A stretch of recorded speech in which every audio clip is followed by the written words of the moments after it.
যারা মূল হোতা তাদের ধরতেছে না, আমাদের ধরতেছে। তাহলে কি?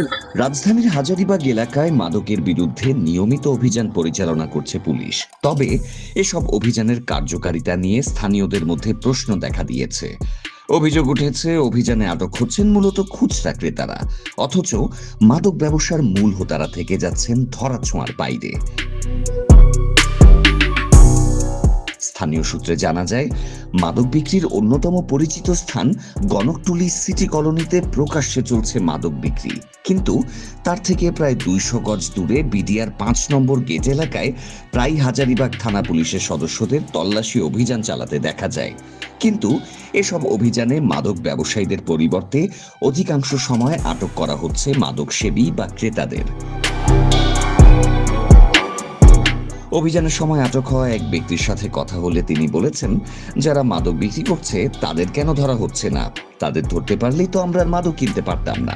আমাদের মতন আমাদের পাবলিক যদি ওদের ধরে তাহলে আমরা খাই না, খাই না সেটাই। তাহলে ওকে ধরে না কি জন্য? এখানে বসে মনে করেন আমাদের ধরে ফেলাচ্ছে, ও যারা মূল হোতা তাদের ধরতেছে না, আমাদের ধরতেছে। তাহলে কি?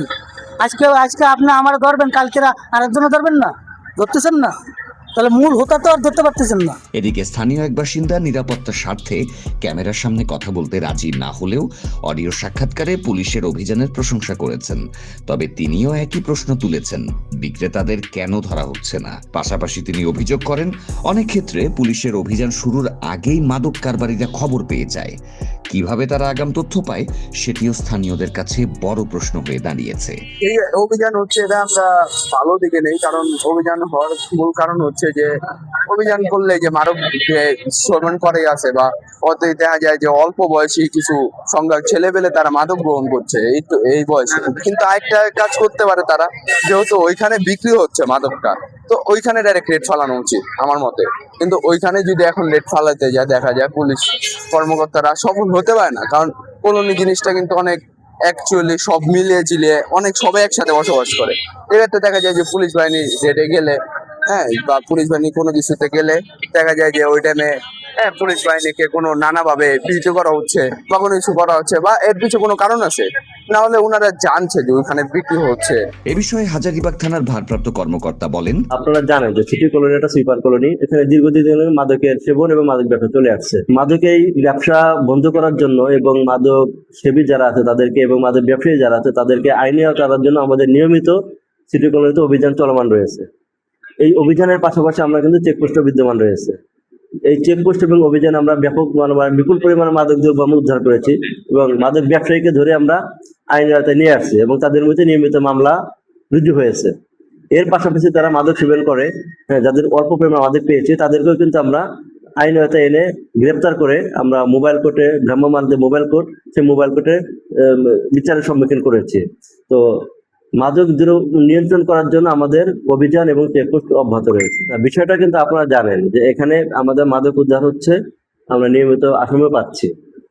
আর যেটা বললেন যে লোক দেখানো, আসলে বিষয়টা মানে কে কি বলছে আমার জানা নেই।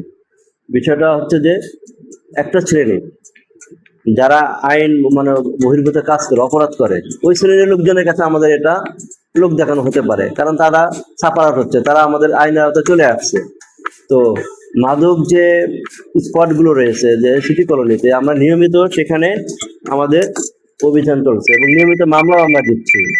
আর চেকপোস্ট হচ্ছে যে আইন শৃঙ্খলা নিয়ন্ত্রণ রাখার জন্য যে কোনো ধরনের নাশকতা বা ছিনতাই বা যে কোনো ধরনের ক্রিমিনাল অ্যাক্টিভিটিস বন্ধ করার জন্য আমাদের চেকপোস্টটা চলে। যদি এরকম যদি থাকে, আপনাদের কাছে নিউজ থাকে, আপনারা তার বিরুদ্ধে ব্যবস্থা, আমাদের সিনিয়র অথরিটি আছে, আমাদের ঊর্ধ্বতন কর্তৃপক্ষ আছে, আমাদেরকে জানাবেন। আমরা সেটা আমাদের সিনিয়র অফিসারদেরকে জানাবো, ঊর্ধ্বতন কর্তৃপক্ষকে জানাবো। তাদের বিরুদ্ধে অবশ্যই যারা মাদক সেবী করে, যারা মাদক ব্যবসা করে, যেটা পাবলিক হোক আর পুলিশ হোক, আইন সবার জন্য সমান, তাদের বিরুদ্ধে ব্যবস্থা নেওয়া হচ্ছে এবং হবে। তা আমার থানা পুলিশের এরকম কোনো সংশ্লিষ্টতা নেই। এই ঘটনার পর স্বাভাবিকভাবেই প্রশ্ন উঠেছে, মাদকের ভয়াল থাবা থেকে কি মুক্তি পাবে সমাজ, নাকি অভিযান শেষে আবারও বিক্রেতারা তাদের ব্যবসায় ফিরে যাবে এবং ক্রেতারা ডুবে থাকবে নেশার অন্ধকারে? সমাজকে মাদকের অন্ধকার থেকে মুক্ত করতে হলে প্রশাসনকে আরও কার্যকর ও কঠোর ভূমিকা পালন করতে হবে। মাদকের বিস্তার রোধ করে নিরাপদ ও সুস্থ সমাজ গঠনের মধ্য দিয়েই ফিরিয়ে আনা সম্ভব আলোর পথ।